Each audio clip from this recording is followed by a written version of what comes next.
Entonces, veamos las dificultades de la interpretación.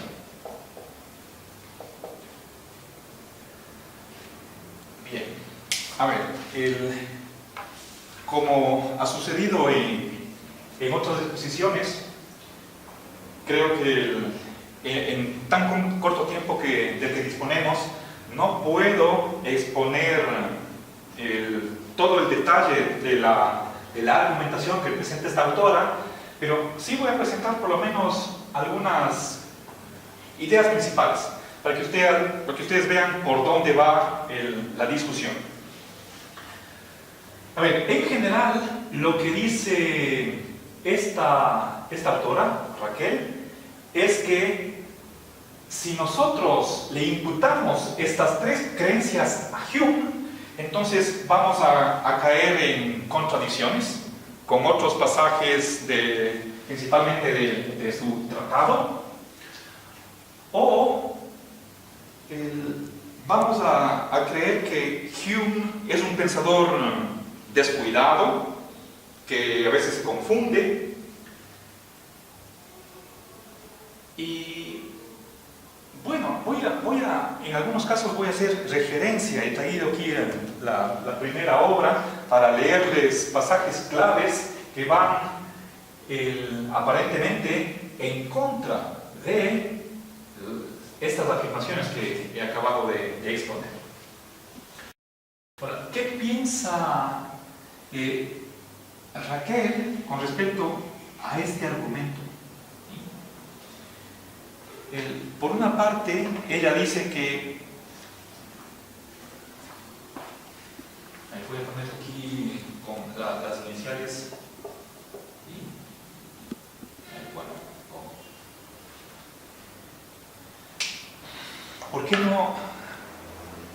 ¿por qué no podemos estar satisfechos con esta justificación que da Hume a favor de la inercia de la razón? El Kohn cree que más que una argumentación, esto es como una descripción de lo que se está afirmando aquí. ¿Sí? Como que no estamos avanzando mucho en ese proceso de argumentar a favor de la premisa. Pero eso sería una crítica al propio Hume, no a la interpretación suave.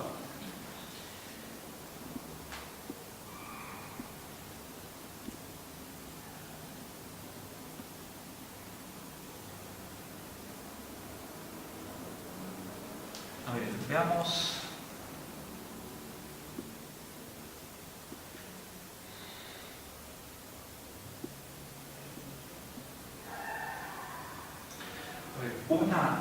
Uno de los detalles que me estoy olvidando es que el propio Hume, en alguna parte, Hume habla de la sola razón, la razón separada de las pasiones, no tiene este efecto.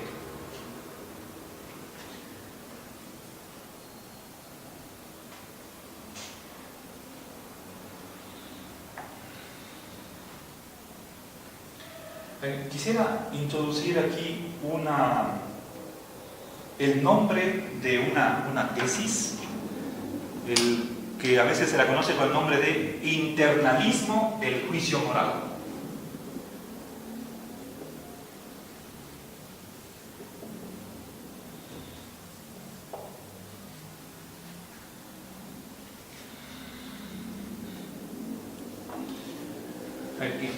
Lo que afirma es que es esto de acá, de que el reconocimiento de una obligación nos mueve a la acción.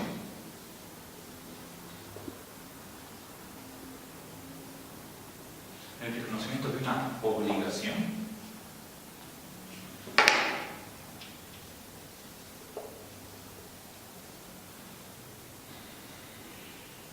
nos mueve a la acción. Es decir, este reconocimiento sería suficiente para hacer algo. Condición suficiente. Sin necesidad de que haya una emoción, un sentimiento que acompañe a este reconocimiento que es de carácter puramente intelectual.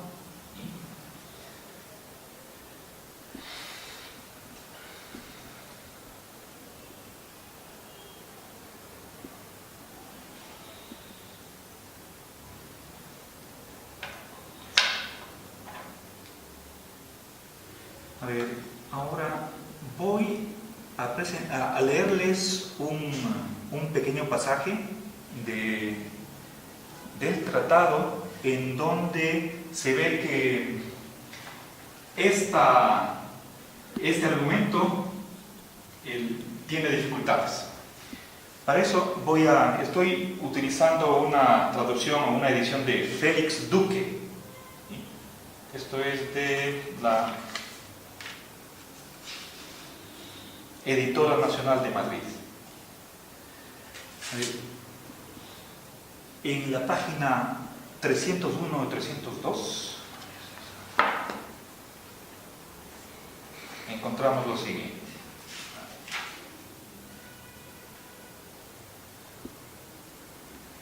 Ahí dice: cualquier cosa puede producir cualquier otra. Creación, aniquilación, movimiento, razón, volición. Todas estas cosas pueden originarse unas de otras.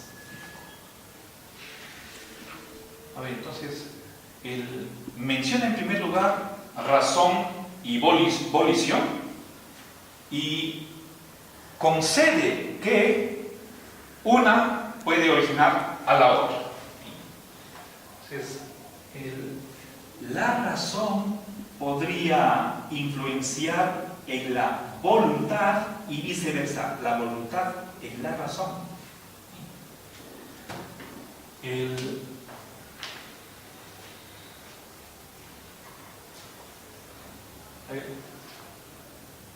Según la segunda premisa,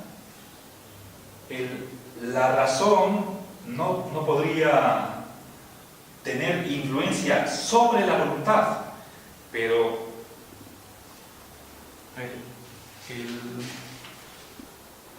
hay una edición que es la que suele ser canónica para hacer las citas. Pero no tengo aquí. A ver.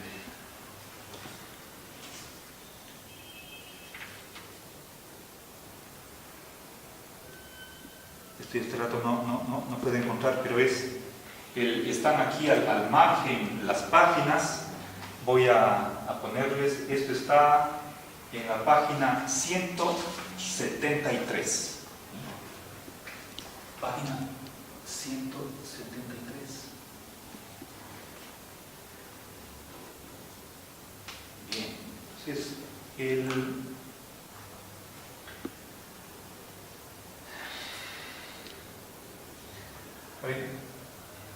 si es que nosotros tomamos en cuenta este pasaje que les acabo de leer, sobre todo la última, o sea que todas estas cosas pueden originarse unas de otras, eso quiere decir que la voluntad puede tener su origen en la razón. Por lo tanto, esta puede tener una influencia sobre la segunda. Eso entonces va en contra de esta ineficacia de la razón. ¿Sí?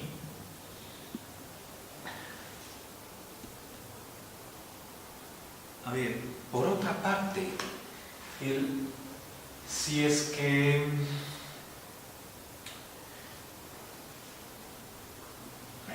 queremos dar una prueba empírica de qué depende o en qué se está basando alguna acción. ¿Sí? La premisa 2 nos está diciendo que la razón no interviene como causa de nuestras acciones, pero empíricamente nosotros tenemos muchos casos en los cuales actuamos haciendo caso a nuestra razón y no a las pasiones. Desde el punto de vista empírico,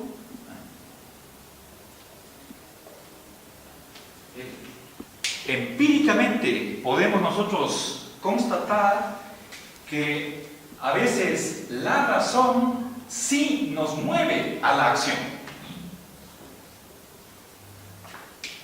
Ya. Pensemos nosotros en que hacemos caso a la cabeza y no al corazón, en el sentido de las emociones o los sentimientos.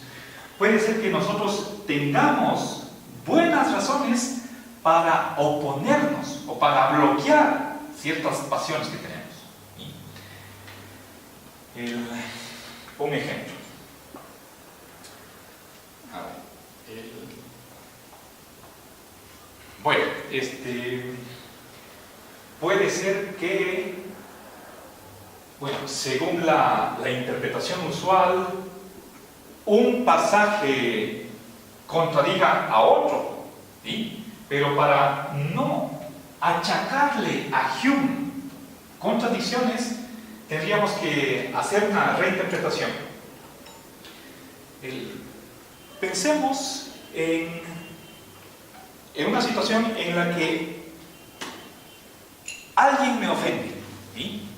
Hiere mis sentimientos y eso causa en mí una indignación, una ira. Entonces, ahí está presente un sentimiento, ¿sí? La ira. Ahora,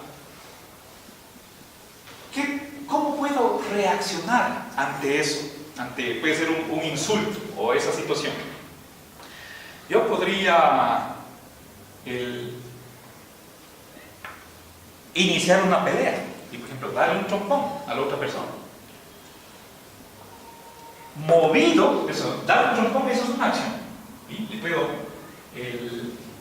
pegar en la cara. Movido por la ira, por el calor de esa emoción. Pero, en cambio, puedo tener, según Hume, otras emociones en contra, como puede ser, por ejemplo, el temor al dolor. ¿Sí? Si es que la otra persona también me responde con un golpe, yo puedo anticipar el dolor de esa reacción. O también puedo ser temeroso con que se arme un lío grande y yo pueda ir a parar en la cárcel. ¿Sí? Ese es otro sentimiento que puede inhibir la acción del otro sentimiento. Pero nosotros podemos tener experiencia muy común en muchas ocasiones de que nos damos a nosotros razones para atacar el actuar en base a cierta pasión, y por lo tanto se considera que aquí la razón es fría y es ella la que nos indicaría en qué dirección debemos actuar. Eso es algo empírico que podemos constatar, ¿sí? No es un argumento puramente lógico o que utiliza relaciones causales, sino que constatamos por experiencia.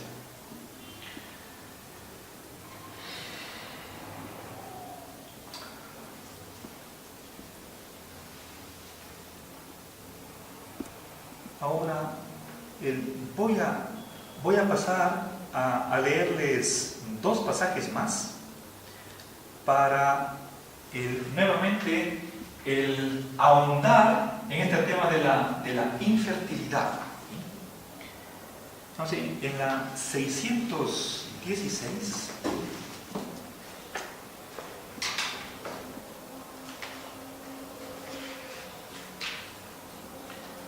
tenemos lo siguiente, dice,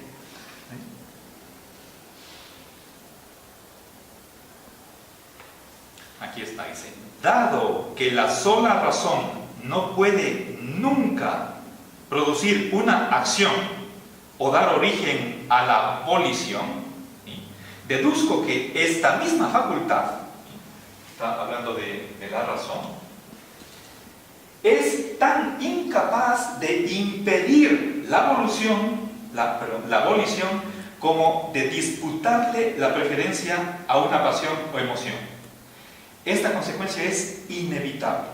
Es imposible que la razón pueda tener este último efecto de impedir la volición, sino dando un impulso en dirección contraria a nuestra pasión. Y si tal impulso hubiera actuado solo, debería haber sido capaz de producir la volición. Nada puede oponerse al impulso de una pasión o retardarlo, sino un impulso contrario.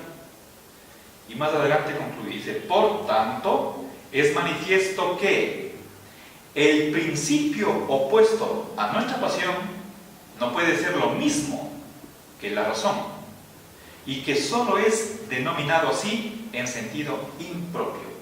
¿Sí? La razón, bueno, esto ya está en este pasaje, termino, dice, la razón es, y solo debe ser, esclava de las pasiones, y no puede pretender otro oficio que el de servirlas y obedecerlas. Bueno, esta es una tesis antiplatónica. Creo que todos recordarán que Platón, cuando hablaba de las tres partes del alma, él hacía la analogía de que hay un jinete que tiene que conducir un carro tirado por dos caballos. El uno es dócil y el otro es desobediente.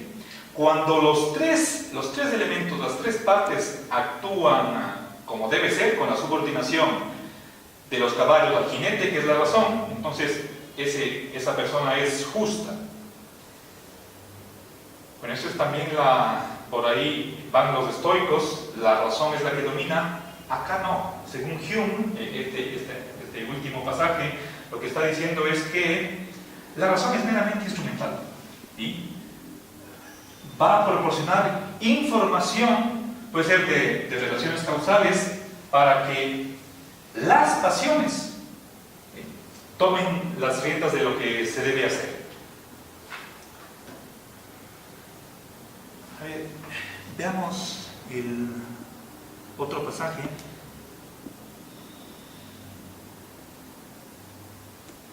En la página 619,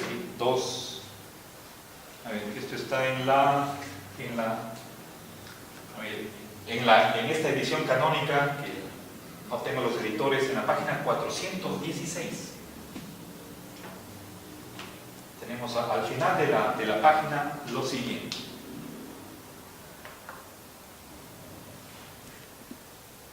A ver, dice, dado que una pasión no puede ser nunca en ningún sentido llamada irrazonable, excepto cuando está basada en una falsa suposición o cuando elige medios insuficientes para el fin previsto, es imposible que la razón y la pasión puedan nunca oponerse entre sí, ni disputarse el gobierno de la voluntad y las acciones.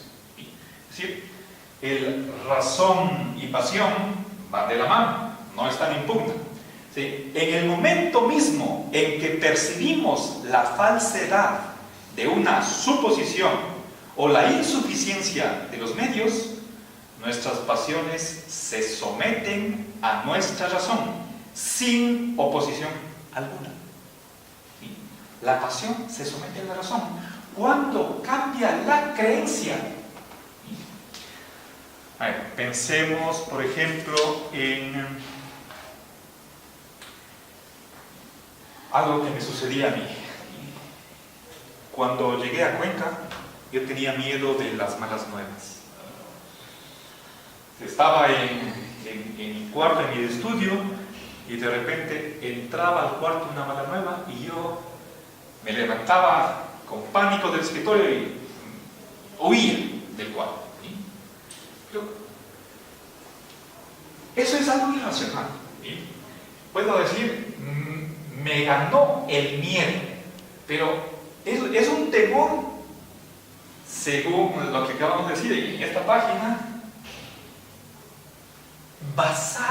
es un sentimiento basado en una falsedad. Le estoy atribuyendo a ese insecto volador un poder que no tiene. Cuando logro cambiar esa creencia, dejé de tener miedo. ¿Sí? Entonces la pasión se somete a la razón.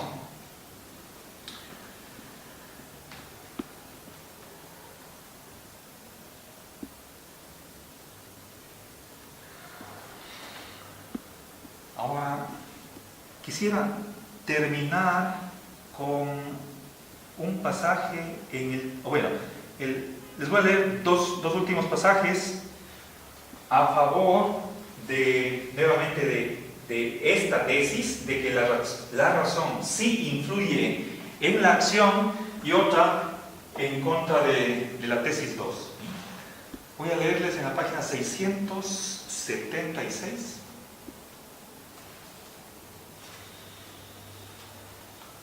A ver, dice: ya se ha señalado, está haciendo referencia a otra página, que en sentido estricto y filosófico, la razón puede tener influencia sobre nuestra conducta. ¿Sí? Es la razón hacia la acción. Únicamente de dos maneras: excitando una pasión al informarnos de la existencia de algo que resulta un objeto adecuado para aquella, o descubriendo la conexión de causas y efectos. Entonces, esto está en Hume, y finalmente en la 235.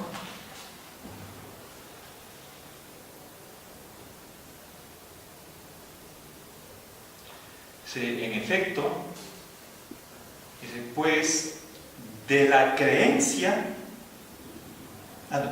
el efecto pues de la creencia consiste en levantar, y el efecto de la creencia consiste en levantar una idea simple hasta el mismo nivel de nuestras impresiones. ¿Sí?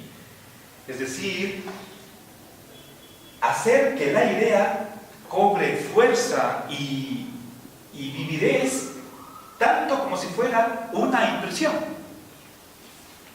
y en conferirla una influencia análoga sobre las pasiones.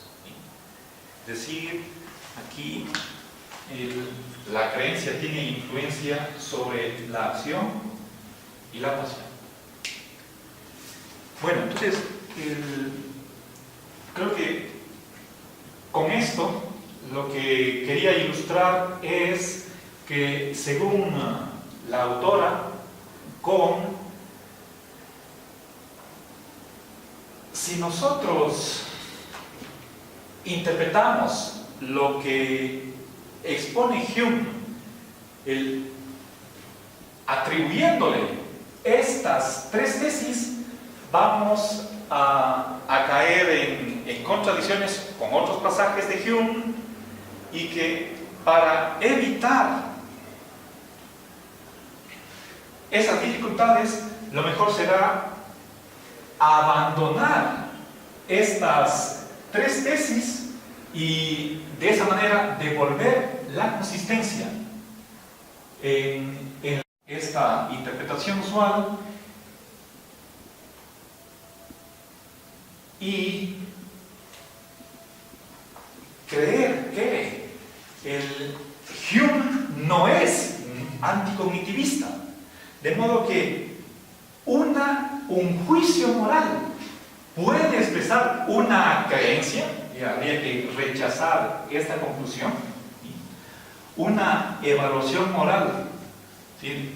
Una atribución de una propiedad moral a un sujeto puede ser evaluada como verdadera o falsa para Hume. Y aquí les leí pasajes, ¿sí?, en contra de esta primera tesis, y acá hay un párrafo, ¿sí?, en el que al final de una sección Hume indica que un juicio valorativo no puede derivarse de premisas fácticas, pero en realidad la palabra hecho o fáctico no aparece en el texto, ni tampoco premisas puramente fácticas. Eso es una interpretación. Entonces, de modo que, bueno, Raquel expone tanto en el artículo como todavía más detalle en su libro razones, y hace un análisis textual muy cercano para oponerse a esta interpretación y de esa manera librar de confusiones, contradicciones a nuestro autor Hume. Entonces, con esto termino la exposición y